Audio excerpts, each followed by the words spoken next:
A vengeful spirit burns through the void between galaxies, drawn by the cries of those who suffer beneath the shadow of darkness. The Force trembles as his fiery chains scrape against the fabric of reality. Neither Jedi nor Sith have witnessed such power before, a judgment that sees through lies and burns away sin. Feel the cold grip of fear as his burning skull turns toward Darth Maul, toward Emperor Palpatine, toward all who believe themselves beyond justice. When vengeance incarnate meets the Force, which flame will burn brighter? The twin suns of Tatooine fell beneath the horizon, casting the desert in a shroud of darkness as the stars above glittered like scattered kyber crystals. A lone figure sat outside the cantina in Mos Eisley, his breath steady despite the night chill that had settled over the spaceport. Rumors had reached even this remote corner of the galaxy, whispers of a spectral entity that rode the stellar winds upon a vessel that left trails of fire rather than ion. Exhaust. The hooded man raised his head slightly, revealing the tattooed visage of a Zabrak whose eyes burned with hatred and purpose. Darth Maul had come in search of power, and the legends spoke of something that transcended even the dark side of the Force. The stars above suddenly shifted as a streak of orange flame cut across the night sky. It was no meteor or damaged ship making planetfall. The fire moved with purpose, with vengeance, descending toward the dune sea with terrible intent. Maul stood, his hand instinctively reaching for his lightsaber. The Force rippled around him, but this disturbance felt different. It was not the cold embrace of the dark side or the serene flow of the light. It was judgment incarnate, a cosmic fire that burned with the screams of the guilty. The Sith apprentice smiled, revealing teeth filed to points. Whatever approached carried power, and power could be bent to serve the Sith. Across the vastness of the desert, a modified Z-95 headhunter touched down upon the sand, its hull glowing with supernatural heat. The vessel bore scorch marks across its surface, but they were not damage. They were symbols, ancient glyphs that predated the Republic itself. As the landing ramp descended, waves of heat distorted the air. No droid or protocol officer emerged to announce the arrival. Only a figure wreathed in shadows and flame, his footsteps leaving molten glass in the sand. The skull that served as his head burned with ethereal fire, somehow more terrifying than any horror the galaxy had witnessed before. Around his shoulders hung a chain that glowed like liquid metal fresh from a forge. The Ghost Rider had come to the galaxy far, far away, bringing with him a justice older than the Jedi and more absolute than the Sith. And on this night, the fate of the galaxy would forever change as vengeance and the Force collided in ways not even the ancient prophecies had foreseen. In the heart of the Coruscant Temple, Master Yoda awakened from meditation, his ancient eyes wide with concern. A disturbance in the Force, I sense, not of the dark side, yet terrible it is. The diminutive Jedi Master hobbled to the window, gazing at the endless cityscape that stretched to the horizon. A judgment comes, one that distinguishes not between Jedi and Sith, but between innocent and guilty. Fear this power, we must. The Ghost Rider had not always been a specter of vengeance. Once he had been Jax Valen, a smuggler with a moral code in a galaxy that rewarded only profit and survival. His ship, the Ember Dawn, had carried medicine to the plague-stricken world of Ryloth when Imperial forces intercepted him, suspicious of any unauthorized traffic to worlds they controlled. Rather than submit to boarding, Jax attempted to flee. The Empire responded with overwhelming force, and the Ember Dawn was crippled, left drifting in the cold void between systems. For 3 days, Jax waited for death as life support failed, but death did not come. Instead, something ancient stirred in the depths of hyperspace, a presence older than the Republic, than the Jedi, perhaps as old as the Force itself. It spoke to the dying smuggler, offering a bargain, justice for the innocent in exchange for his soul. Delirious from oxygen deprivation, Jax accepted.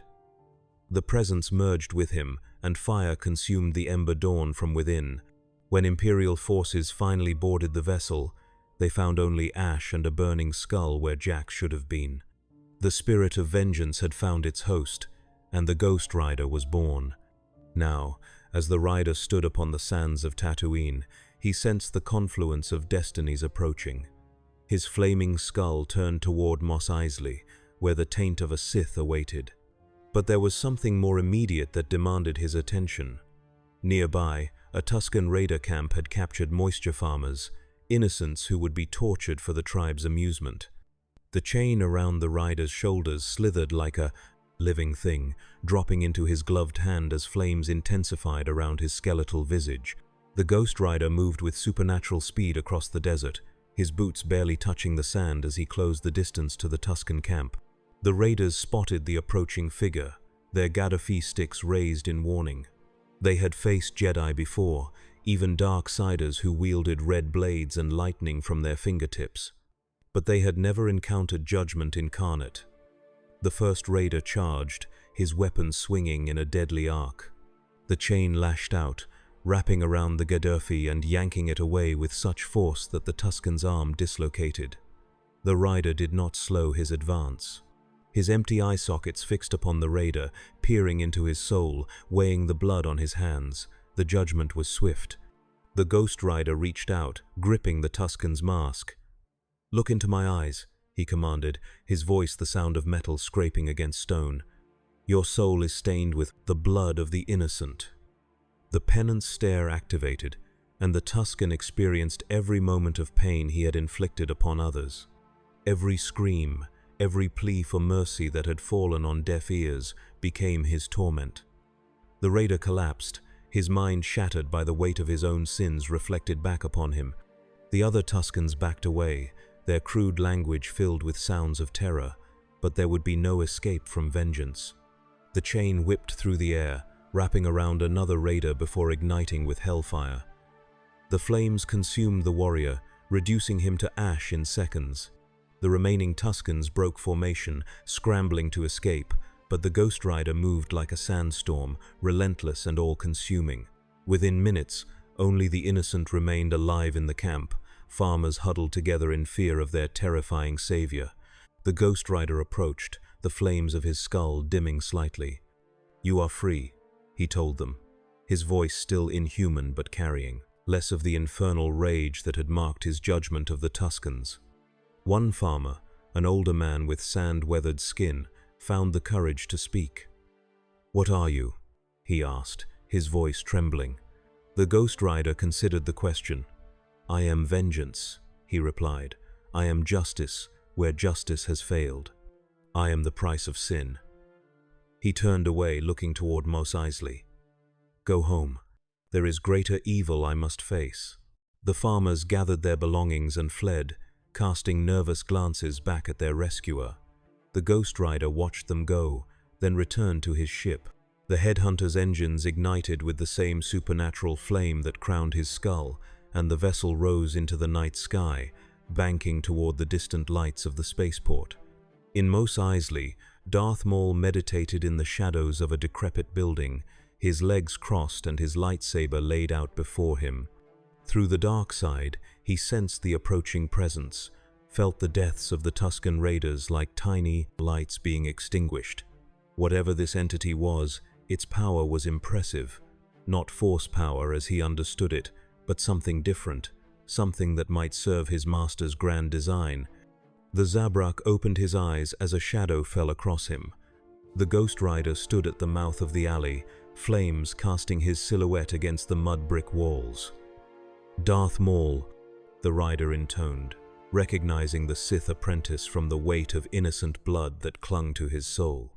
"Your sins burn bright." Maul stood smoothly, his lightsaber flying to his hand. "You know me," he observed, his voice carrying a hint of amusement. "Yet I know nothing of you, creature of flame. Are you some forgotten Sith alchemy, a weapon created and lost in the ancient wars?" "I am older than your order," the Ghost Rider responded, taking a step forward. "I am vengeance incarnate, born of a pact between mortal and cosmic justice. Your dark side is but a shadow compared to the fires I command." Maul ignited, his lightsaber, the twin crimson blades casting their own bloody light to compete with the rider's flames. We shall see. With blinding speed, he launched himself at the burning spectre, his saber spinning in a lethal arc. The chain met the lightsaber with a clash that sent sparks flying. Impossibly, the metal links did not melt or shear under the plasma blade. Instead, they wrapped around it, forcing Maul to disengage and leap backward. The Sith's eyes widened slightly. No ordinary metal could resist a lightsaber's touch. "Your weapon is impressive," the Ghost Rider acknowledged, the chain returning to his hand. "But it cannot harm that which is already dead." Maul circled his opponent, probing with the Force. He felt nothing living within the flaming skull, no midi-chlorians to manipulate or mind to influence. It was as if the entity existed outside the Force itself. Intriguing and concerning. What do you want in this galaxy, Spirit? Why reveal yourself now? Sin has grown, unchecked while your Sith and Jedi play their games of power, the rider responded. The innocent cry out for justice that your Force cannot provide. I am their answer. Maul laughed, a cold sound devoid of humor. Justice is a lie told by the weak to comfort themselves. There is only power and those too afraid to wield it. He attacked again, this time using the Force to hurl debris at the rider while simultaneously engaging with his lightsaber. The Ghost Rider's chain moved with a mind of its own, deflecting both physical attacks and Force-propelled projectiles. Then he advanced, the flames around his skull intensifying until they bathed the alley in hellish light. The sand beneath his feet turned to glass with each step. Your master sends you to investigate rumors of power, hoping to twist it to your purposes. But some powers cannot be controlled, Sith. Some judgments are absolute, Maul snarled, abandoning subtlety for raw aggression. He charged, lightsaber spinning like a crimson cyclone. The Ghost Rider met the attack head-on, chain lashing out to entangle the Sith's weapon while his free hand reached for Maul's face. Look into my eyes, the rider commanded. Sensing danger, Maul broke away, using the Force to propel himself to a nearby rooftop. Another time, Spirit, he called down, when I better understand what you are. With that, he vanished into the night, leaving the Ghost Rider alone in the alley. The flames around the rider's skull dimmed slightly as he gazed up at the stars. Maul would return, better prepared and possibly with his master. The conflict was only beginning, but the night was young, and there were many sinners in Mos Eisley whose souls cried out for judgment. Across the galaxy, on Coruscant, the Jedi Council convened in emergency session. Reports had reached them of a fiery entity dispensing brutal justice across the Outer Rim. Slavers on Tatooine, spice dealers on Ryloth, even a corrupt Moff in the Mid-Rim had fallen victim to this mysterious avenger. Disturbing, these reports are, Master Yoda said, his ears drooping slightly. Not of the dark side, this entity is, yet violence it brings. Balance, this does not serve. Mace Windu leaned forward, his fingers steepled. Whatever it is, it operates outside our jurisdiction and ignores Republic law. It must be investigated and, if necessary, contained. Obi-Wan Kenobi, recently elevated to the rank of Jedi Knight after the death of his master, Qui-Gon Jinn, spoke next. Masters, if I may. This entity seems to target only those who have committed genuine atrocities. Perhaps it serves the light in its own way. The light side does not demand vengeance, young Kenobi, Ki-Adi-Mundi countered. It seeks harmony and balance. This spirit, whatever it may be, brings chaos and fear. Investigate we must, Yoda decided. Volunteer, do you, Obi-Wan? Kenobi bowed his head. Yes, Master. I will discover the nature of this entity and report back to the Council. As Obi-Wan prepared his starfighter for the journey to the Outer Rim, a sense of unease settled over him. The Force felt strange when he meditated on this mysterious avenger, neither light nor dark, but something altogether different. A third aspect of the cosmic energy that bound all living things, perhaps, or something from beyond their understanding entirely. Little did he know that the Ghost Rider had already moved on from Tatooine, pursuing a greater evil across the stars. The chains of vengeance pulled him toward Nal Hutta, homeworld of the Hutts and center of their criminal empire. There, Gardulla the Hutt had ordered the execution of an entire village that had failed to pay their protection fees. Such wholesale slaughter had created a beacon of sin that drew the rider like a moth to flame. The Ghost Rider's modified headhunter dropped out of hyperspace near Nal Hutta, the green-brown planet filling the viewport. Immediately, his ship's communications system crackled with warning, messages from orbital security. Unidentified vessel, you are entering restricted space. Transmit clearance codes immediately or be fired upon. The Ghost Rider made no response. His vessel accelerated toward the planet, its hull beginning to glow with supernatural fire rather than atmospheric entry heat. Hutt security ships moved to intercept, laser cannons charging. Final warning, unidentified vessel, heave to or we will open fire. When no response came, the security ships unleashed a barrage of laser fire. The bolts struck the headhunter, but seemed to pass through the flames surrounding it without causing damage. The Ghost Rider's ship continued its descent, leaving the bewildered security forces behind. On the planet's surface, in her opulent palace, Gardulla the Hutt received reports of the security breach with irritation. Send bounty hunters, she ordered her major domo, a thin Twi'lek who bowed deeply. Whoever this fool is, they will learn the price of defying the Hutts. At once, mighty Gardulla, the Twi'lek responded, backing away to carry out the command. The Ghost Rider's ship landed in the muddy courtyard of Gardulla's palace with enough force to crack the stone beneath it. The boarding ramp descended, and the spirit of vengeance emerged, chain in hand and flames casting long shadows across the courtyard. Guards rushed to confront the intruder, a mix of Gamorreans with vibro-axes and more sophisticated mercenaries with blaster rifles. The first volley of blaster fire passed through the rider's form as if he were made of smoke, the bolts impacting harmlessly on the palace walls behind him. Your weapons cannot harm vengeance itself, the Ghost Rider stated, his chain beginning to spin in his hand, creating a circle of fire. A Trandoshan guard, braver or more foolish than the rest, charged with an electrostaff. The rider's chain lashed out, wrapping around the staff before yanking it away. His gloved hand closed around the Trandoshan's throat, lifting the reptilian mercenary off his feet. Your soul is stained with the blood of innocence, the rider intoned. Now feel their pain. The penance stare activated, and the Trandoshan screamed, a sound of pure anguish that froze the blood of every being in the courtyard. When the rider released him, the mercenary collapsed to the muddy ground, eyes wide and unseeing, mind shattered by the weight of his own sins. The remaining guards hesitated, looking to each other for courage that none could provide. The Ghost Rider advanced, and they broke, fleeing in all directions. The path to Gardulla now lay open.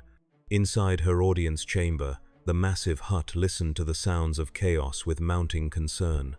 The doors to her sanctum burst inward, torn from their hinges by an unseen force. And there, framed in the doorway, stood the Ghost Rider, his flaming skull casting the chamber in an otherworldly glow. Gardulla the Hutt, he said, the name itself sounding like an accusation from his inhuman voice. Your sins weigh heavily upon your soul. The Hutt, despite her fear, maintained her arrogance. Whatever you are, you have made a grave mistake, she said in Huttese. Do you know how many beings I can send to hunt you once you leave this place? How many credits I can offer for your head? There will be no leaving for you, the rider responded, understanding her language perfectly. The souls of the innocent cry out for vengeance. The village you ordered destroyed, the slaves who died in your pleasure barges, the children sold to satisfy the perversions of your clients. Gardulla's eyes widened. How could you possibly? I see the sin upon your soul. The Ghost Rider interrupted, moving closer. Every death, every moment of suffering inflicted for your greed. The Hutt bellowed for her guards, but none appeared. In desperation, she activated a concealed panel on her dais, and a hidden door opened in the chamber wall. From it emerged a massive rancor, the beast's chain held by a keeper who quickly released it and fled. The rancor roared, its cavernous maw gaping as it charged the Ghost Rider. The spirit of vengeance stood his ground, chain hanging loose at his side. As the rancor reached for him, he raised his hand, flames intensifying around his skull. "Even beasts can sense true evil," the rider said. The rancor hesitated, its primitive mind registering something its instincts could not comprehend. The Ghost Rider's chain suddenly lashed out, wrapping around the creature's arm. But rather than attacking, the chain's links glowed with a different energy. The rancor calmed, the rage in its eyes fading to confusion, then something like relief. "You are not the guilty one here," the rider told the beast. "Your chains are broken. Go." The rancor looked at the rider, then at Gardula, and made its choice. With a roar that shook the chamber, it turned on its former master. The hut screamed as massive claws descended toward her bloated form. The Ghost Rider watched the justice of nature take its course. When it was done, he approached the rancor, which now stood amid the ruins of Gardula's dais, its breath coming in heavy snorts. He placed a gloved hand on the creature's massive forearm. "You are free," he told it. "Your suffering at her hands is avenged." The rancor made a sound deep in its throat, almost like a purr, before turning and lumbering away through the palace, sending Gardula's sycophants fleeing in terror. The Ghost Rider stood in the ruined audience chamber, his mission complete. But as he turned to leave, he sensed a new presence. A Force user, powerful and disciplined, had entered the palace. Not Darth Maul, but someone from the light side. A Jedi had come to investigate the spirit of vengeance. Obi-Wan Kenobi moved through the corridors of Gardula's palace with lightsaber in hand but not ignited. The trail of unconscious or catatonic guards left no doubt that the entity he sought had been here. He could sense a strange energy permeating the air, neither dark side nor light, but something altogether different. It felt ancient, primordial even, as if it predated the Force as the Jedi understood it. He entered the audience chamber and surveyed the destruction. Gardula's remains left little doubt as to her fate. The Jedi Knight closed his eyes briefly, centering himself. Though he could not condone such violent justice, he could not deny that the hut's crimes had been many and terrible. "Jedi." The voice came from behind him, a sound like fire consuming metal. Obi-Wan turned slowly to face the Ghost Rider, whose flaming skull cast dancing shadows across the chamber. "I am Obi-Wan Kenobi of the Jedi Order," he said, keeping his voice level. "I've been sent to understand what you are, and why you have come to our galaxy." "Understanding is not your true purpose," the rider responded. "You have come to stop me, if you can. To preserve the order you serve, even when that order allows innocents to suffer while debates rage in your council chambers." Obi-Wan frowned. "The Jedi serve justice and peace. We cannot condone vigilante executions, no matter how guilty the target." "Justice," the Ghost Rider repeated, the word somehow sounding like both an accusation and a lament from his inhuman mouth.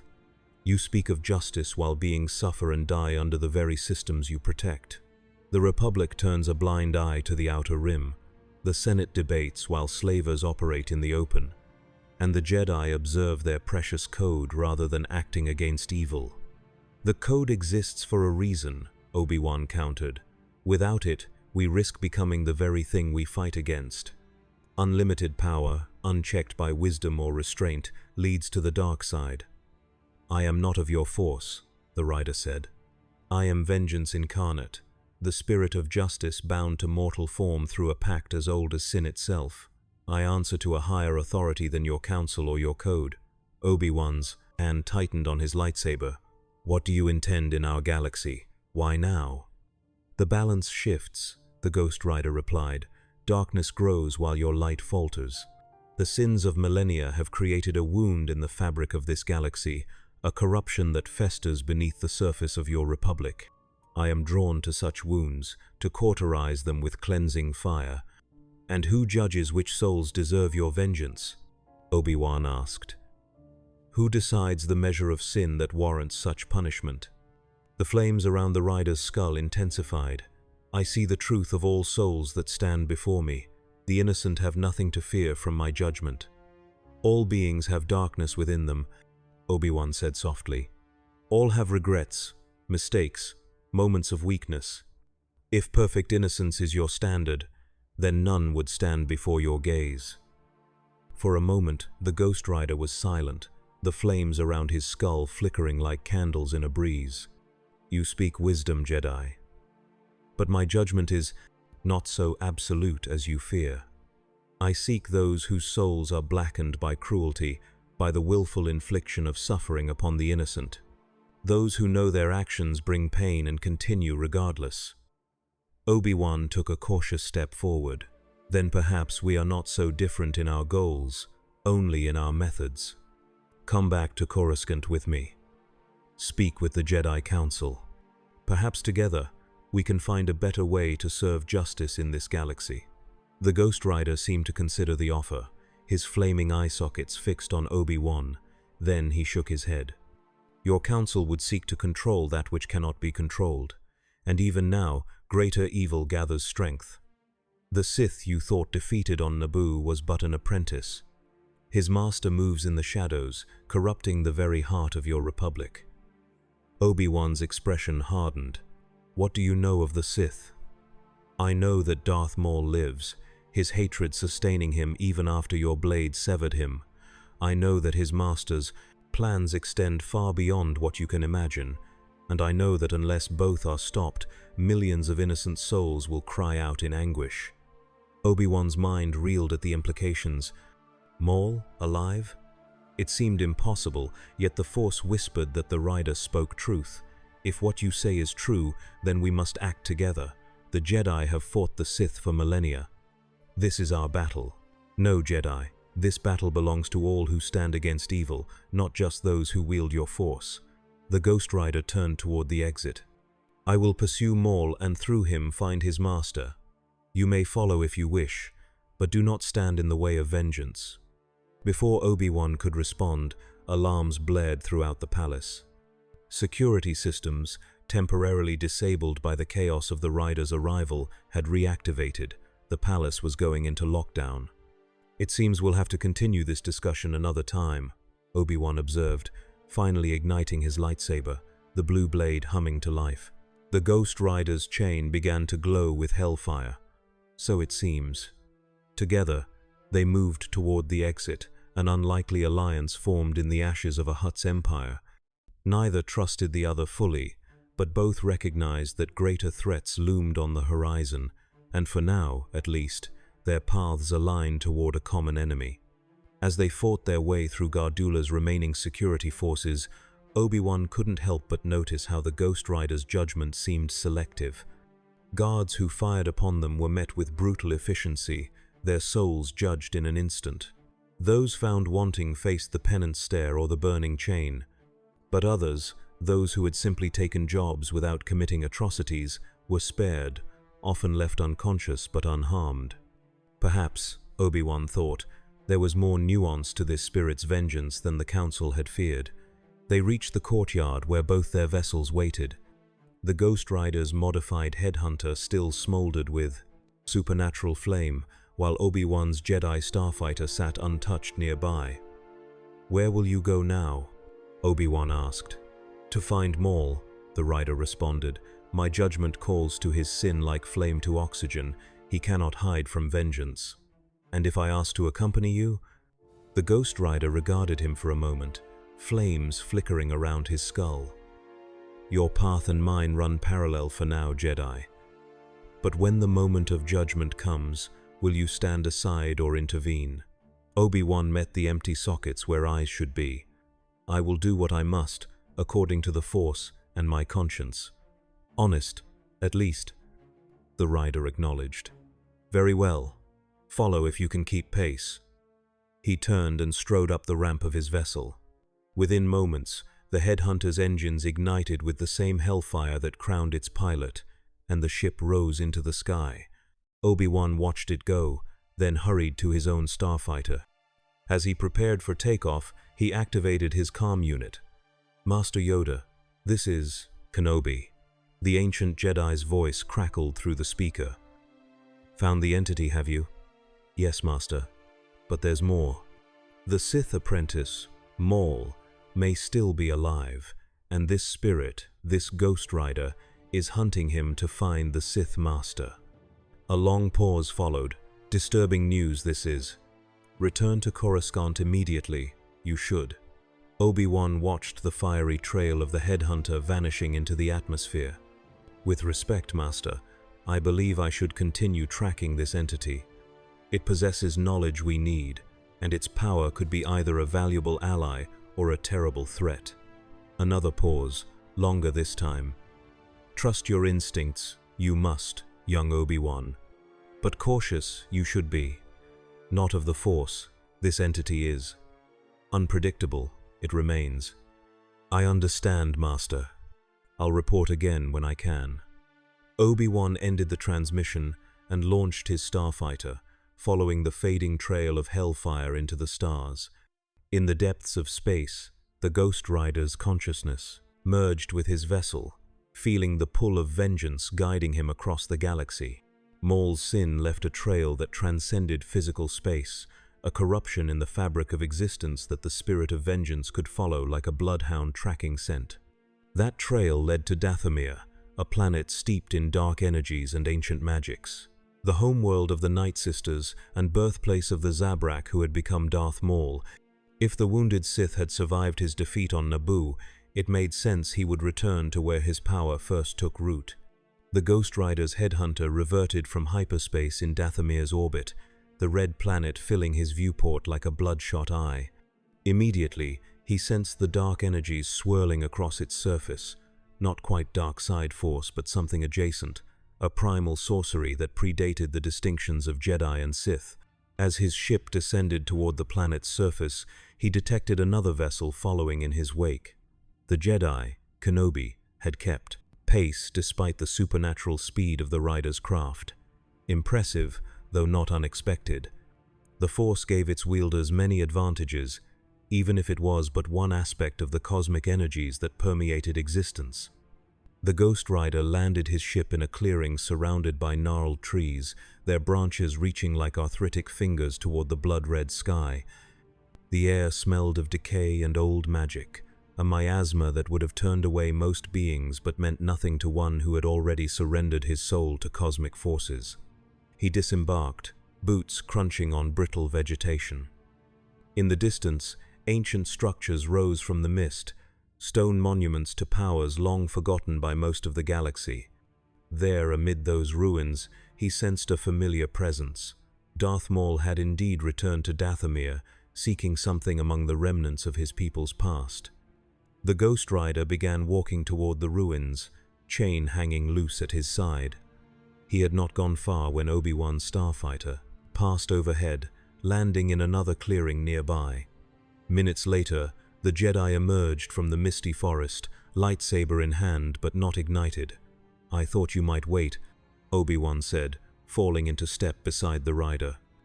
"Vengeance does not wait," came the reply, "but it will accept allies when the cause aligns." They walked in silence for a time, pushing deeper into the crimson forests of Dathomir. Occasionally, they passed signs of habitation, crude totems and markings that spoke of the Night Sisters' territory. But they encountered no living beings. It was as if the forest itself had emptied in anticipation of the coming confrontation. "What do you know of Dathomir?" Obi-Wan asked eventually, breaking the silence. "A nexus of power," the Ghost Rider responded. "Not force as you understand it, but older magics. The witches who dwell here tap into energies that flow from the planet itself, energies that existed before your Jedi or Sith drew their first distinctions between light and dark." Obi-Wan raised an eyebrow. "You seem well informed for an entity not of this galaxy. When vengeance binds to a mortal host, their knowledge becomes mine. Jax Valen smuggled weapons to resistance fighters here during the last great conflict. He knew of the Night Sisters and their powers." "And what of your knowledge? The spirit that possessed this smuggler?" The Ghost Rider paused, turning his flaming skull toward Obi-Wan. "My knowledge spans galaxies and ages. I have existed in many forms, bound to many hosts across realities where different powers reign. In some, it is your force. In others, magic or cosmic energy or quantum forces beyond your science. But sin exists in all of them, and where sin flourishes, vengeance follows." Before Obi-Wan could respond, a scream tore through the forest, a sound of such anguish that both beings froze in place. It had come from the direction of the ruins, and it carried the unmistakable signature of dark side agony. "Maul," Obi-Wan breathed. "Yes," the Ghost Rider confirmed, "but he is not alone." They quickened their pace, moving with greater urgency through the tangled undergrowth. As they approached the ruins, the forest gave way to a clearing dominated by a massive stone structure, a temple of sorts, its surfaces covered in ancient glyphs that pulsed with eldritch energy. At the temple's entrance stood Darth Maul, but not as either had expected to find him. The Sith apprentice was whole, his lower body restored through some combination of mechanical prosthetics and Night Sister magic. Beside him stood a withered crone, her skin pale as death and her eyes gleaming with malevolent power. Mother Talzin, matriarch of the Night Sisters and keeper of their darkest secrets. But it was the third figure that drew their attention. Kneeling before Maul and Talzin was a male Zabrak, his body racked with spasms as green energy flowed from his chest into Maul's. The Sith was drawing strength from his kinsman, draining his life force to fuel his own recovery. "We must stop this," Obi-Wan said, reaching for his lightsaber. The Ghost Rider held up a hand. "Wait, observe. Understanding the full measure of their sin will make judgment more complete." Reluctantly, Obi-Wan complied, watching from the shadows as the macabre ritual continued. Maul's mechanical legs seemed to merge more fully with his torso, the junction between flesh and metal becoming seamless. The kneeling Zabrak, meanwhile, grew more withered with each passing moment, his life essence transferring to sustain the Sith's unnatural existence. "Enough," Mother Talzin declared finally, her voice like dry leaves scraping against stone. "The binding is complete. Rise, son of Dathomir, reborn through the sacrifice of your blood kin." Maul stood straighter, testing his new limbs. The Zabrak, who had provided his life force, collapsed to the ground, now little more than a desiccated husk. Maul looked down at the corpse with indifference. "The sacrifice was necessary," he said. "My revenge against Kenobi and my master requires strength beyond what I possessed before." "Revenge?" Talzin's eyes narrowed. "You speak of personal vendetta when greater purposes are at work. The Night Sisters have preserved you for a reason, my son. You are to be our instrument against both Jedi and Sith, to restore the ancient ways that existed before their artificial division of power." Maul's expression hardened. "I serve no purpose but my own, Mother. Your magics have restored me, and for that, I am grateful. But my path is mine to choose." Before Talzin could respond, the Ghost Rider stepped from the shadows, chain beginning to spin in his hand. "Your path ends here, Darth Maul. The innocent blood on your hands calls for vengeance." Maul turned, his yellow eyes widening at the sight of the flaming specter. Then his gaze shifted to Obi-Wan, who had emerged beside the rider, blue lightsaber humming to life. The Sith's face contorted with hatred. "Kenobi," he spat, "you thought me dead, but hate is a powerful ally. It sustained me when all else failed." His hand moved to his belt, drawing and igniting his own lightsaber, the dual crimson blades casting their bloody light across the clearing. Mother Talzin retreated a few steps, her ancient eyes calculating as she observed the Ghost Rider. "What manner of spirit is this?" she murmured, "neither light nor dark, yet powerful beyond measure." "He is an abomination," Maul snarled, "a fire that must be extinguished before we proceed with our plans." He turned to Talzin. "Mother, lend me your strength. Together we will destroy both this spirit and the Jedi who mutilated me." Talzin raised her hands, green energy crackling between her fingers. So be it. The Night Sisters stand with their son. The Ghost Rider stepped forward, the flames around his skull intensifying until they illuminated the entire temple entrance. Your magic is powerful, witch, but it cannot shield you from judgment. Your soul bears the weight of countless sacrifices, countless lives ended to fuel your pursuit of power. For the first time, uncertainty flickered across Talzin's face. You cannot judge what you do not understand, creature of flame. Our ways preserve balance in ways the Jedi and Sith never could. Balance built on innocent blood is no balance at all, the rider responded. His chain lashed out, not toward Maul but toward Talzin, the links glowing with hellfire. The Night Sister matriarch raised a barrier of green energy, and the chain struck against it with a sound like thunder. The barrier held, but cracks of fire spread across its surface. Talzin's eyes widened in genuine fear. "What are you?" she whispered. "I am vengeance," the Ghost Rider intoned, striking the barrier again. "I am judgment. I am the price of sin." While the rider engaged Talzin, Maul launched himself at Obi-Wan, lightsaber spinning in a deadly arc. The Jedi met the attack with practiced precision, their blades clashing in a shower of sparks. Though years had passed since their encounter on Naboo, the hatred between them remained undiminished. "I have dreamed of this moment," Maul hissed as they locked blades. "Your death will be slow, Kenobi. I will make you suffer as I have suffered." Obi-Wan maintained his calm, the perfect Jedi Knight, even in the face of such hatred. "Your suffering was of your own making, Maul. The dark side offers power, but at the cost of everything that makes life worth living." "Spare me your platitudes," Maul snarled, breaking the lock and attacking with renewed fury. His mechanical legs gave him enhanced speed and strength, forcing Obi-Wan onto the defensive. Meanwhile, the Ghost Rider continued his assault on Talzin's barrier. With each strike of his chain, the green energy weakened, the cracks of hellfire spreading like veins across its surface.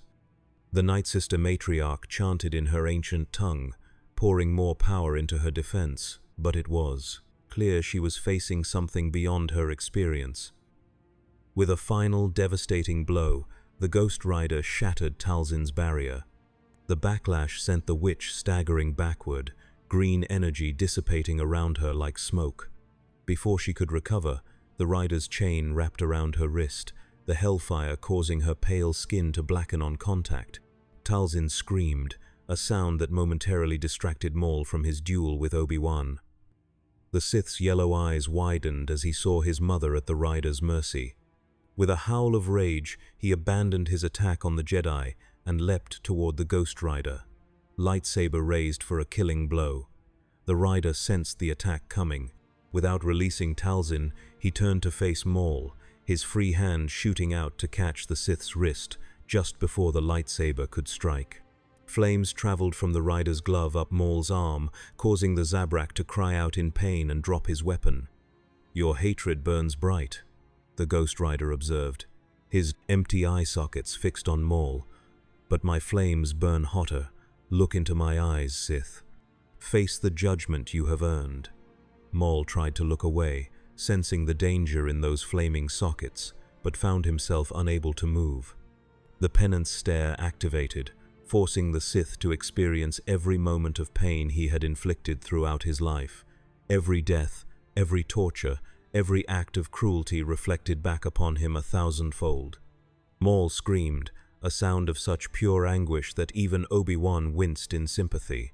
The Sith fell to his knees, clutching his head as the weight of his sins threatened to shatter his mind. But then, something unexpected happened. Rather than breaking under the stare as so many had before, Maul began to laugh. It was a terrible sound, devoid of joy, filled only with madness and hatred so profound it transcended pain itself. "My sins are my strength," he rasped, yellow eyes burning with insanity as he stared back at the rider. "My hatred is my shield. You cannot break what is already broken, spirit. You cannot damn what has embraced damnation." The Ghost Rider released him, stepping back in surprise. Never before had a soul withstood the penance stare through sheer embrace of their own evil. It was a perversion of the natural order, a willful rejection of redemption that even vengeance could not penetrate. Taking advantage of the rider's momentary confusion, Talzin broke free of his chain. Green energy exploded outward from her form, knocking both the Ghost Rider and Obi-Wan backward. In an instant, she was at Maul's side, supporting her son as he struggled to regain his feet. "This battle is lost," she told him. "We must retreat, recover, plan anew." Maul, still shaking from the effects of the penance stare, nodded weakly. Talzin raised her hands, and a swirl of green mist enveloped them both. When it cleared, they were gone, vanished through some ancient Night Sister transportation magic that even the Ghost Rider could not immediately track. Obi-Wan approached the rider, deactivating his lightsaber. "I've never seen anyone resist your judgment before," he observed. "Nor have I," the Ghost Rider admitted, the flames around his skull dimming slightly. "Maul has embraced his evil so completely that he sees no distinction between himself and his sins. There is nothing left to redeem, nothing that feels remorse or recognizes wrong." He turned to Obi-Wan.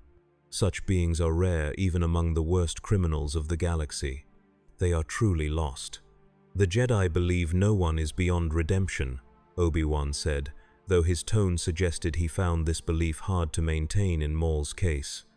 "A noble sentiment," the rider responded. "But some souls choose damnation freely, cling to it as their identity. For them, judgment takes a different form. And what form will your judgment of Maul take now?" The Ghost Rider looked to the sky, where the stars were becoming visible as Dathomir's brief day gave way to night. "If the penance stare cannot reach his conscience, then only one judgment remains. His existence must end, not as punishment, but as protection for the innocent he would harm." Obi-Wan frowned. "That sounds very much like execution. Call it what you will, Jedi. But ask yourself this: if Maul lives, how many more will die? How many innocents must be sacrificed on the altar of redemption?" Before Obi-Wan could answer, a transmission came through on his comlink. He activated it, and a small hologram of Master Yoda appeared. "Kenobi," the ancient Jedi said, his expression grave. "Return to Coruscant immediately, you must. Attacked, the Senate has been. Behind it, the Sith Master may be." Obi-Wan's eyes widened. "Master, I'm in pursuit of Maul and a powerful force which—" "More urgent matters there are," Yoda interrupted. "In danger, the Republic is. Need you, we do." Obi-Wan hesitated, looking to the Ghost Rider. "I'll return as soon as possible, Master." He ended the transmission and turned to the spirit of vengeance. "It seems our paths must diverge." "So it seems," the rider agreed. "Go to your Senate, Jedi. I will continue the hunt for Maul and his witch mother. When found, justice will be served, with or without your approval." Obi-Wan considered arguing but recognized the futility. This entity operated by its own code, one as inflexible as the Jedi's but focused solely on punishment rather than balance. "If you find Maul's master," he said instead, "do not engage alone. The Sith Lord we seek has remained hidden for decades, manipulating events from the shadows. His power is not to be underestimated." The Ghost Rider's skull seemed to tilt slightly, an almost human gesture of acknowledgement. "Nor is mine, Jedi. Go now. Your Republic needs its guardians." With a final nod, Obi-Wan turned and headed back toward his starfighter. The Ghost Rider watched him go, then returned his gaze to the temple where Maul and Talzin had performed their ritual. The body of the sacrificed Zabrak still lay there, a reminder of the cruelty that vengeance existed to punish. He approached the corpse and knelt beside it, placing a gloved hand on the withered chest. "Your suffering is ended," he said quietly. "Your killer will face justice." Flames spread from his hand, consuming the body completely, a pyre more honorable than the ignominious death the Zabrak had suffered. As the ashes scattered on the wind, the Ghost Rider rose and walked back toward his ship. Maul and Talzin had escaped for now, but vengeance was patient. It would follow them across the stars if necessary, for there was no hiding from judgment, not in this galaxy or any other. On Coruscant, the Senate was in chaos. An explosion had rocked the main chamber during a crucial vote, killing several senators and injuring dozens more. Security forces swarmed the government district, searching for the perpetrators, while emergency medical teams treated the wounded. In the Jedi Temple, the Council convened in emergency session, their faces grim as they discussed the implications. "An act of terrorism this is," Yoda said. "But sense a darker purpose, I do." Mace Windu nodded. "The timing is too precise, the target too specific." This was not random violence. It was a calculated move to eliminate senators opposed to the Military Creation Act. Ki-Adi-Mundi stroked his long beard thoughtfully. "If the act passes now, the Republic will have its army. But who benefits most from such militarization? Chancellor Palpatine's emergency powers would be significantly expanded," Plo Koon observed. "Suspect the Chancellor, do you?" Yoda asked, his ears drooping slightly. "I suspect politics," Windu replied. "And where politics becomes bloody, the Sith are often lurking in the shadows." The doors to the council chamber opened, and Obi-Wan Kenobi entered, bowing respectfully. "Masters, I came as quickly as I could." "Report, Kenobi," Windu instructed. "What did you discover about this Ghost Rider entity?" Obi-Wan gathered his thoughts. "Masters, the entity is unlike anything in our records. It claims to be a spirit of vengeance from beyond our galaxy, bound to a mortal host through some kind of pact. Its power is not force-based, yet it can sense darkness and corruption with uncanny accuracy." "Dangerous, is it?" Yoda asked. "To the guilty, yes, extremely. It possesses an ability it calls the penance stare, which forces beings to experience all the suffering they have inflicted upon others. Most cannot withstand it. And its intentions?" Obi-Wan hesitated. "It seeks to punish those who harm innocents. Its methods are brutal, but its targets have been beings. Even the Republic would condemn slavers, murderers, criminal kingpins. And now it hunts the Sith." Murmurs spread through the council at this. Windu leaned forward. "Explain." "Masters, Darth Maul is alive." The statement sent a wave of shock through the chamber. He survived his injuries on Naboo through his hatred and has been restored through Night Sister magic. The Ghost Rider tracked him to Dathomir, where we confronted him and Mother Talzin, the matriarch of the Night Sisters. "This is disturbing news," Windu said. "If Maul lives, he may lead us to his master." "The Ghost Rider believes the same," Obi-Wan continued. "It's pursuing Maul now, intending to execute him for his crimes. But it also mentioned that Maul and his master have plans that threaten the entire Republic." Yoda closed his eyes, deep in meditation. Connected, these events are: the Senate bombing, Maul's return, this spirit of vengeance appearing now. The shroud of the dark side, lifting it is, revealing players long hidden. "What would you have me do, Masters?" Obi-Wan asked. Windu exchanged glances with Yoda before responding. "For now, your place is here. The Senate attack requires our full attention. This Ghost Rider will have to pursue Maul without Jedi assistance." Obi-Wan bowed his head, accepting the decision, even as he wondered if it was wise. The Ghost Rider was a powerful ally against the darkness, but its methods troubled him. Without a Jedi presence to temper its vengeance, what devastation might it leave in its wake? Across the galaxy, on a remote world known to few, Darth Sidious stood in his private meditation chamber. A hologram of Darth Maul knelt before him, the younger Sith's head bowed in deference despite the distance between them. "You have failed me, apprentice," Sidious said, his voice soft yet filled with menace. "The Jedi now know you live, and this spirit you speak of threatens our plans directly." "Forgive me, Master," Maul responded. "The entity was beyond my expectation. Its power is not of the Force, yet it rivals even yours. Sidious's eyes narrowed beneath his hood. Nothing rivals the power of the dark side, Maul. Nothing. He paced slowly around the hologram. This Ghost Rider, as you call it, is an unexpected variable.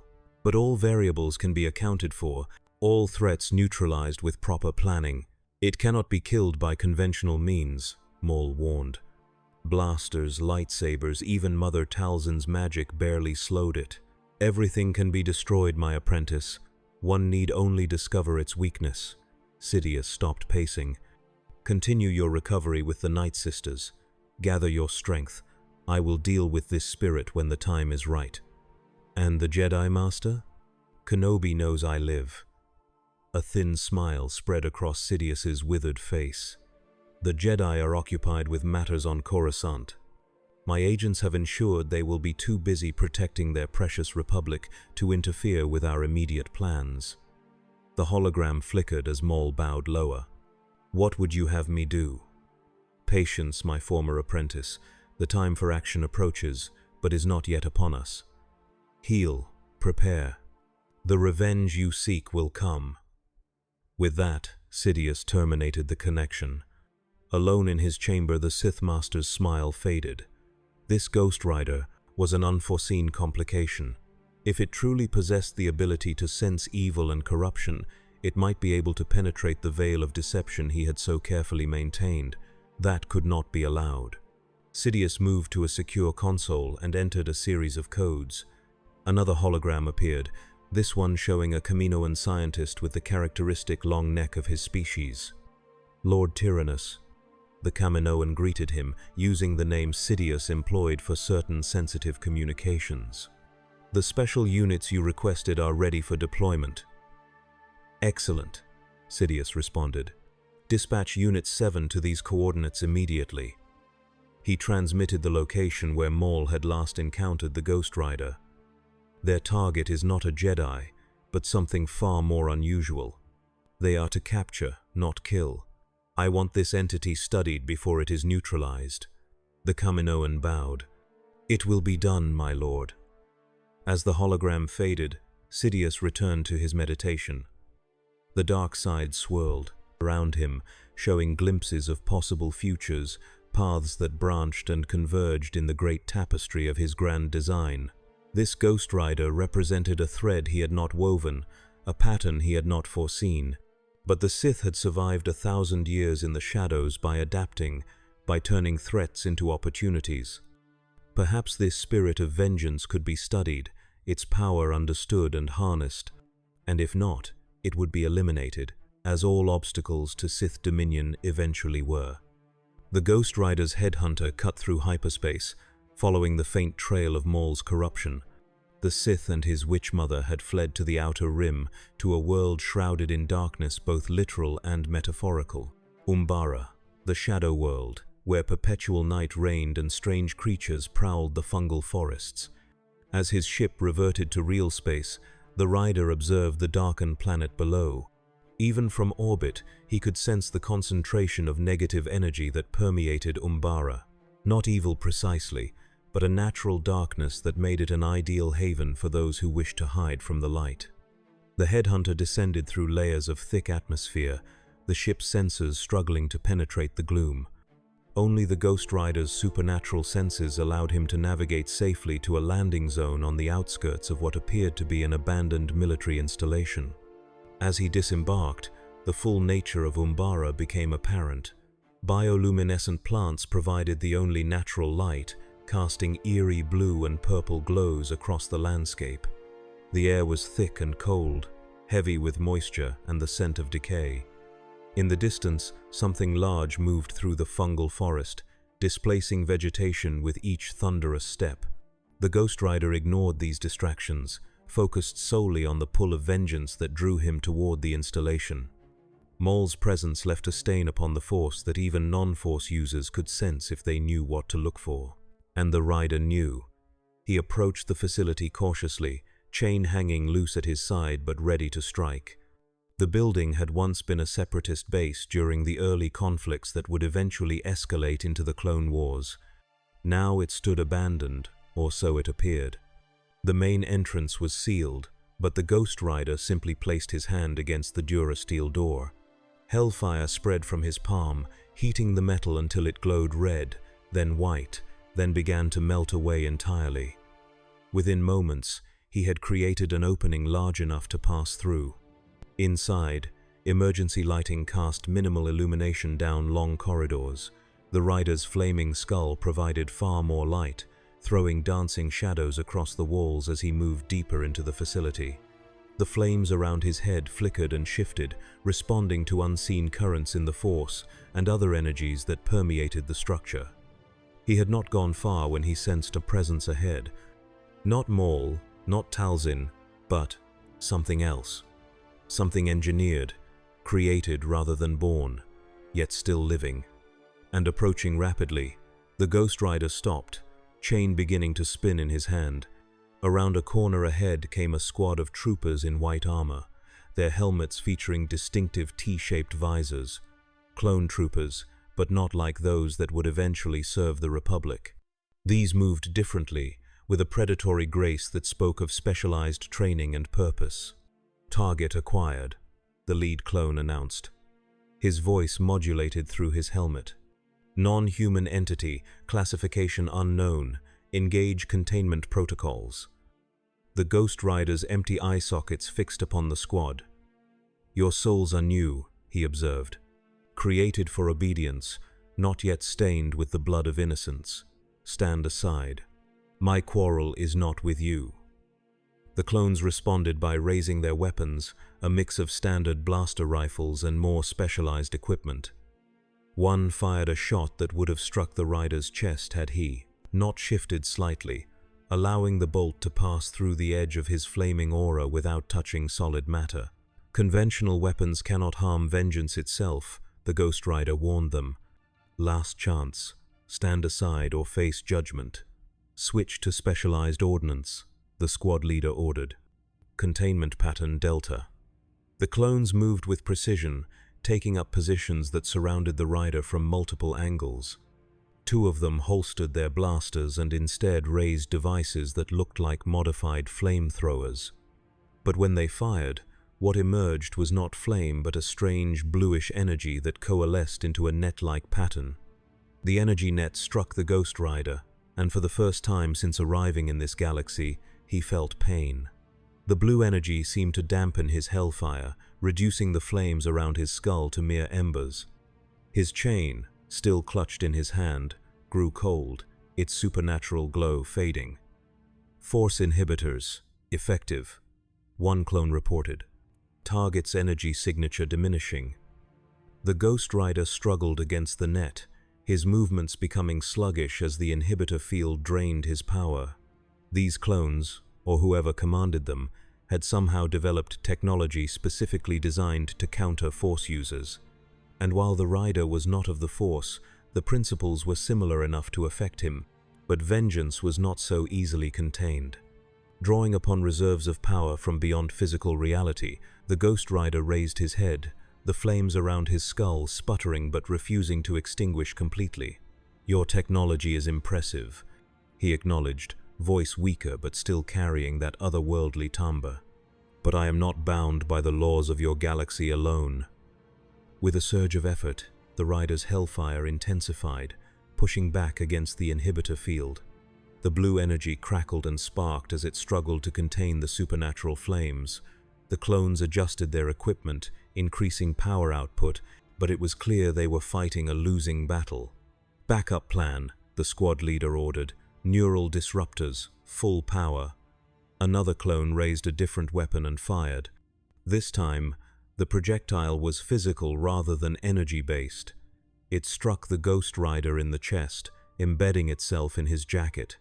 Immediately, pulses of energy radiated outward, targeting not his hellfire but the connection between the spirit of vengeance and its host.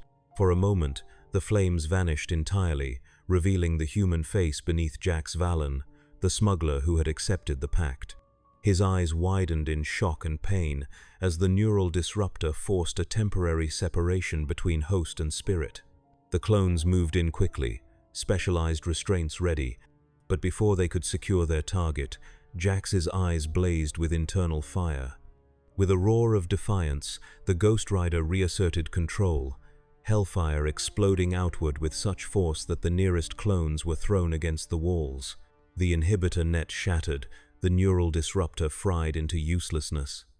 The Ghost Rider stood at full power once more, chain now burning with intensity that melted the durasteel floor beneath him. Impressive, he repeated, advancing on the stunned clones, but insufficient. The squad recovered quickly, professional training overcoming their momentary setback. They opened fire with conventional blasters, knowing they could not hurt the entity but hoping to buy time to retreat and regroup. The Ghost Rider walked through the barrage untouched, his chain lashing out to wrap around the squad leader's weapon, melting it to slag in an instant. "Who sent you?" the rider demanded. "Who knew I would be here?"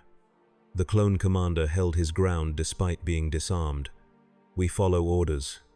That's all you need to know." The Ghost Rider's hand shot out, gripping the clone by his chest plate. "Your soul is unmarked by true evil, soldier. But you serve those who would use you as tools for darkness.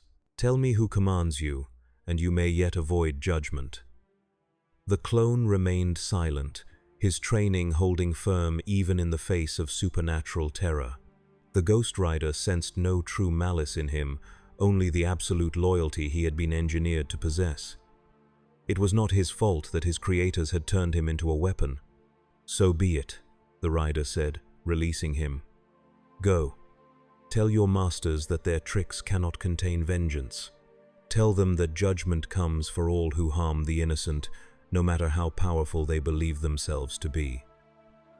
He turned away from the clones, continuing down the corridor toward where he sensed Maul's presence. Behind him, the squad leader touched a control on his wrist, and a silent alarm was triggered. Their primary mission had failed, but the secondary objective testing the entity's capabilities had been achieved. Valuable data had been gathered, data that would be transmitted back to their true master. The Ghost Rider reached a large chamber at the heart of the facility, a room that had once served as the command center during the base's operational days. Now it had been converted into something else entirely, a ritual space, with arcane symbols drawn on the floor in what appeared to be blood, and strange artifacts positioned at key points around the chamber. In the center stood Darth Maul, his mechanical legs planted firmly as he gazed into a swirling vortex of energy that hovered before him. Mother Talzin was nowhere to be seen, but her influence was evident in the Night Sister magic that permeated the ritual. "I sensed your arrival, Spirit," Maul said without turning.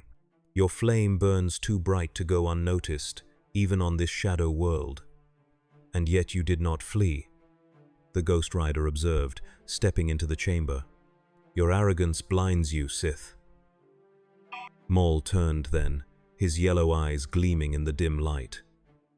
"Not arrogance. Preparation." He gestured to the vortex. "Do you know what this is? A gateway to Wazold, the netherworld of the Force, a realm between life and death. The Night Sisters have long known how to pierce the veil between worlds." The Ghost Rider approached cautiously, studying the swirling energy. It did indeed represent a breach in the natural order, a pathway to something beyond physical reality. Such things existed in all galaxies, though they took different forms depending on the fundamental energies of each universe. "You seek to escape judgment by fleeing to another realm," the rider surmised. "It will not save you. Vengeance transcends all boundaries." Maul smiled, a cold expression that never reached his eyes. "You misunderstand, Spirit. I do not flee from you.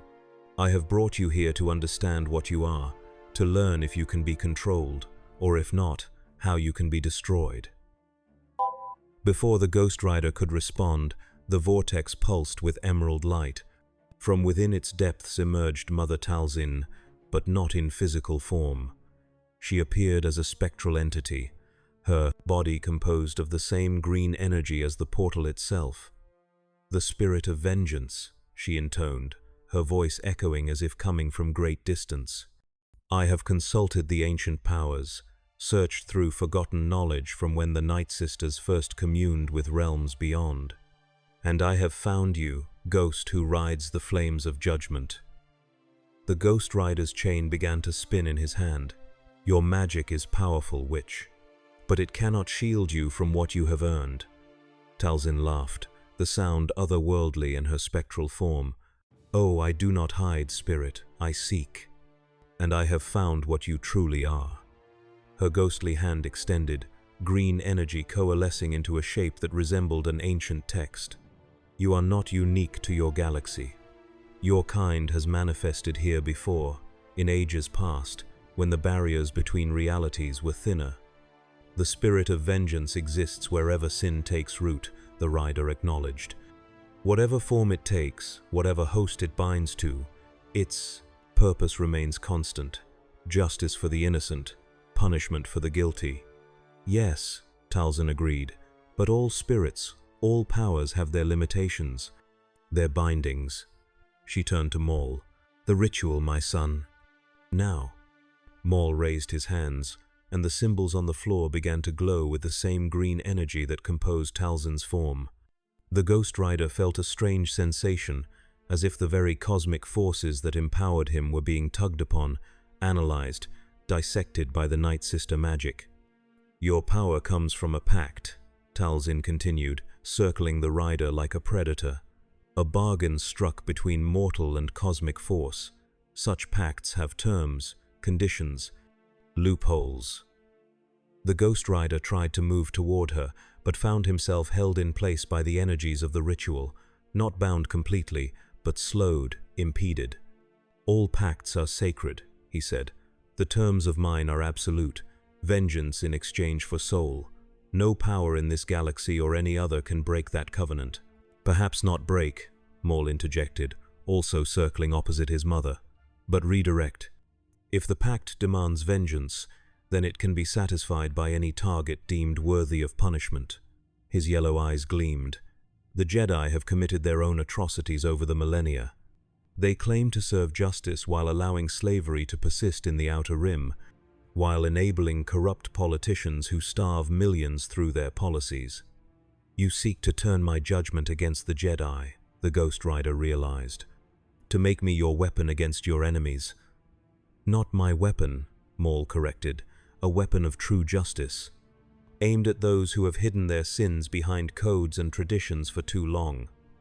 The Ghost Rider's flames flickered as the ritual intensified, the pull on his power growing stronger. There was truth in what Maul said: the Jedi were not perfect, and some had indeed committed acts that might warrant judgment. But this was manipulation, a twisting of vengeance's purpose to serve personal vendetta. "Judgment sees through deception," the rider said. "The sins of the Jedi pale beside the bloodshed you have wrought, the suffering you have caused in service to your own hatred." Talzin's spectral form moved closer. "Then perhaps we need to speak directly to the one who holds the other end of your pact, the power behind the spirit of vengeance." Her hands wove complex patterns in the air, the green energy following her movements to form symbols of summoning and binding that transcended the normal boundaries of reality. The vortex behind her pulsed and expanded, the gateway opening wider to reveal glimpses of a realm beyond physical understanding. For the first time since arriving in this galaxy, the Ghost Rider felt uncertainty. Talzin's magic was reaching across dimensions, touching upon cosmic forces that should have been beyond her grasp. She was attempting to contact the source of his power directly, to bargain with or bind the entity that had made the pact with Jax Valen. "Stop," the rider commanded, his voice carrying more urgency than before. "You meddle with forces beyond your comprehension." "The consequences will be managed," Talzin interrupted. "The Night Sisters have communed with entities from beyond since before your Jedi learned to lift pebbles with their minds. We know the risks. We accept them." The ritual reached its crescendo, the green energy of the vortex shifting to a deep crimson that matched the color of hellfire. The temperature in the chamber rose dramatically, durasteel walls beginning to warp from the heat. Reality itself seemed to thin, the boundary between dimensions becoming permeable. And then, from within the vortex, something responded. It was not a physical manifestation, nor even a voice in the conventional sense. It was a presence, vast and ancient, that pressed against the fabric of reality like a hand against a thin membrane. The Ghost Rider recognized it immediately, the cosmic entity that had offered the pact to Jax Valen, the power behind vengeance itself. Talzin staggered back, even her spectral form overwhelmed by what she had summoned. Maul's eyes widened, his confidence giving way to the first stirrings of genuine fear. They had expected power, but not an entity so vast that even a glimpse of its true nature threatened to shatter their sanity. "What have you done?" Maul whispered, backing away from the vortex. The Ghost Rider stood his ground, the flames around his skull intensifying until they matched the crimson of the portal. "You sought the source of judgment," he said. "Now face it yourself." From the vortex, tendrils of fire reached out, not physical flame but the pure essence of vengeance itself. They touched Maul first, wrapping around him not to burn but to see, to know, to judge the full measure of his sins across his entire existence. The Sith screamed, falling to his knees as the weight of judgment pressed upon him.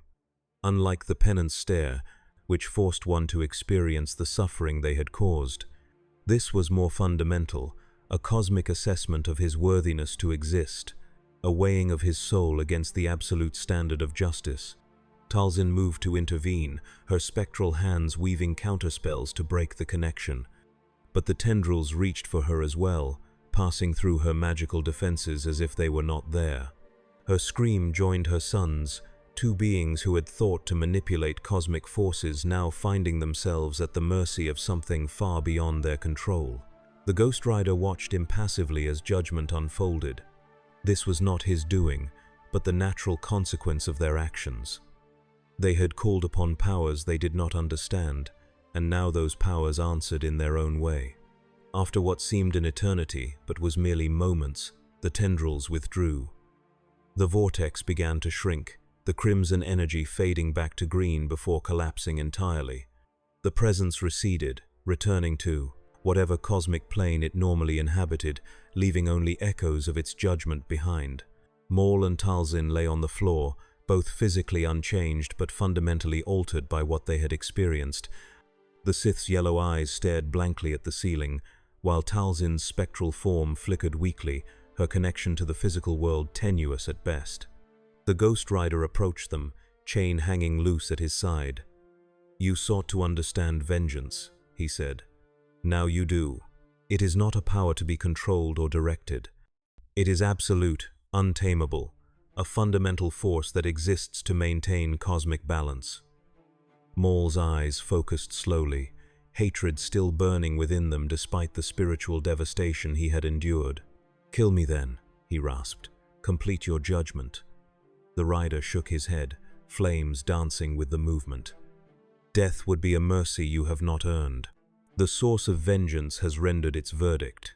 You will live, Darth Maul, to face the consequences of your choices, to witness the failure of everything you have worked for. Only then, when you have lost all that you value, will judgment be complete." Maul struggled to rise, his mechanical legs responding sluggishly to his commands. "This changes nothing," he snarled. "My hatred cannot be extinguished by any power, in this galaxy or beyond." "Not extinguished," the Ghost Rider agreed, "but redirected. Even now, the judgment works within you, turning your hatred away from your enemies and toward those who truly deserve it." He looked meaningfully at Talzin, then upward, suggesting Maul's true master. "You have been a tool for others' ambitions all your life, Sith. Now you will become a weapon against them, whether you wish it or not." Comprehension dawned in Maul's eyes, followed by fresh horror. He could already feel it happening, his hatred, his thirst for vengeance, beginning to focus on Sidious, the master who had used him and discarded him when he failed. It was subtle but undeniable, a compulsion planted deep within his psyche by the cosmic judgment he had experienced. "No," he whispered. "I decide my own fate, my own targets." "Not anymore," the rider responded. "You invited judgment into your soul. Now it resides there permanently, guiding your hatred toward those truly deserving of it. Your master, those who manipulated you from childhood, those who made you what you are. Talzin's spectral form stabilized slightly, her ancient eyes focused on the Ghost Rider. "And what of me?" she asked, her voice weaker than before. "What judgment have I earned?" The rider turned to her.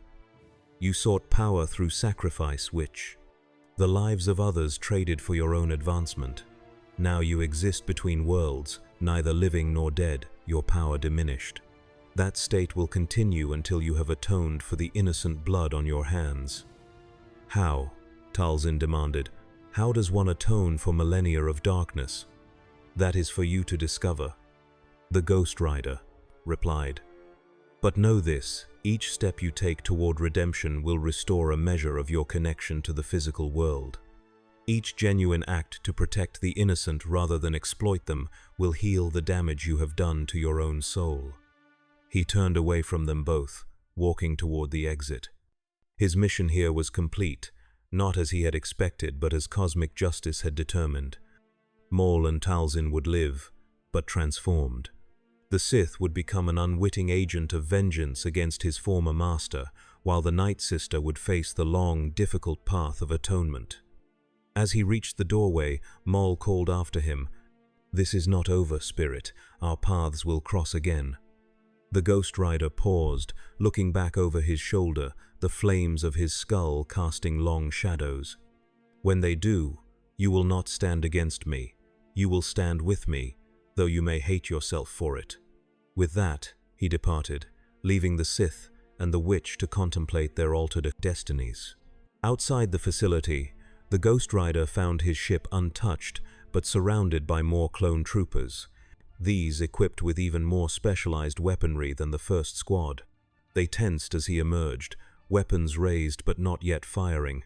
"Stand aside," the rider commanded, "or share the fate of those who came before you." The clones did not move, their discipline holding firm even in the face of supernatural terror. Then a new figure stepped forward from behind their ranks, a tall, elegant man with white hair and a beard, dressed in fine clothes that spoke of wealth and position. He carried himself with the confidence of both warrior and aristocrat, and at his hip hung a lightsaber of unusual design. "I am Count Dooku," the man introduced himself with a slight bow. "Or Darth Tyrannus, if we are being formal. My master has taken an interest in you, Spirit of Vengeance." The Ghost Rider's empty sockets fixed on Dooku, seeing past the refined exterior to the darkness that lay beneath. "Another Sith. Your galaxy breeds them like vermin." Dooku smiled thinly. "We are merely two, master and apprentice. The rule of two has served us well for a millennium." His eyes narrowed slightly. "Though I sense my predecessor has not fared well in his encounter with you. Maul's fate is sealed," the rider confirmed, "as is yours, if you stand in my way." "I have not come to fight you," Dooku assured him, raising empty hands in a gesture of peace. "Merely to extend an invitation. My master wishes to meet with you, to discuss matters of mutual interest." "There is nothing to discuss with those whose souls are stained by the blood of innocence." Dooku's expression remained pleasant, but his eyes hardened. "You judge too quickly, Spirit. My master seeks not conquest but reformation. The Republic is corrupt, failing, a system that allows suffering on a galactic scale while senators grow fat on bribes and political favors. We work to replace it with something more efficient, more just." The Ghost Rider took a step forward, and the clones tensed further. "Justice through murder, order through fear. I have heard such justifications in 1,000 galaxies, from 1,000 tyrants. None have withstood judgment." "Then meet my master," Dooku pressed. "Judge him yourself, if you are so confident in your righteousness. If you find him wanting, execute your vengeance. If not, perhaps you will find an ally in your quest to punish the truly guilty." The rider considered the offer. It was a trap, obviously. This master would have preparations in place, countermeasures against his power.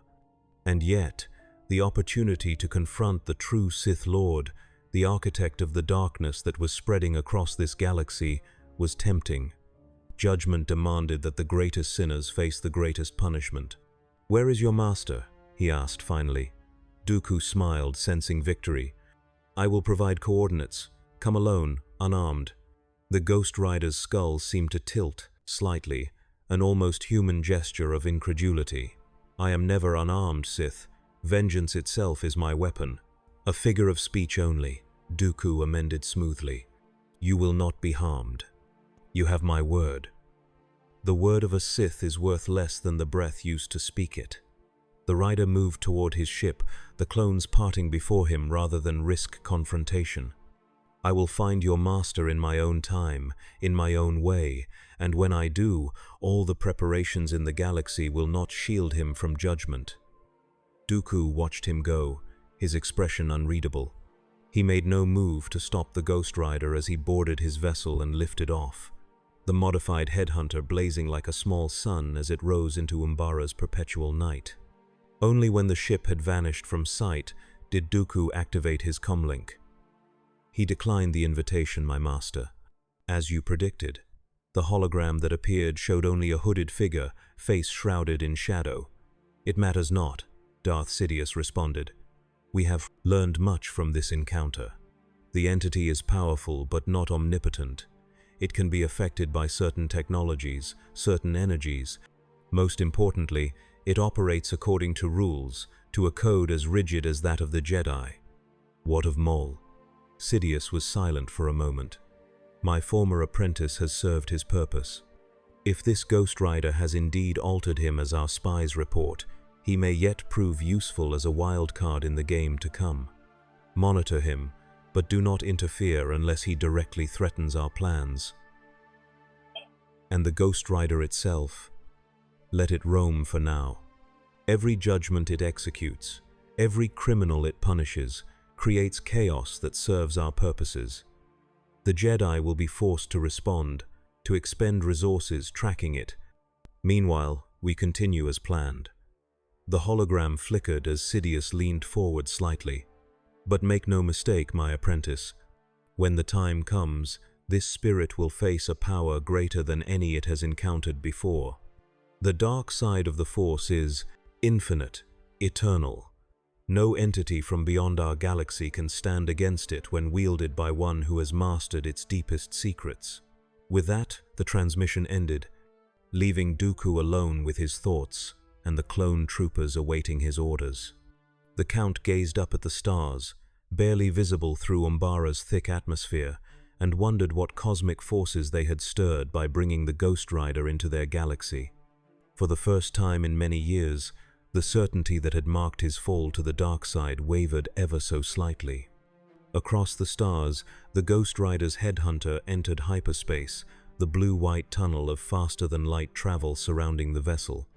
Within the cockpit, the spirit of vengeance contemplated what he had learned on Umbara. The Sith were more organized, more embedded in this galaxy's power structures than he had initially realized. The one called Dooku was clearly a public figure of some standing, able to command clone troops that bore resemblance to those serving the Republic. And his master, this Darth Sidious, operated from the shadows, manipulating events on a galactic scale. Such a being would have the blood of millions on his hands, each death another weight upon his soul, another reason for judgment to fall upon him. The navigation computer chimed, indicating that the ship was approaching its destination.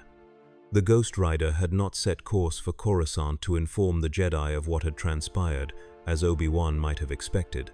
Instead, he had plotted a route to a world far from the galactic core, a planet known for its lawlessness and criminal activity.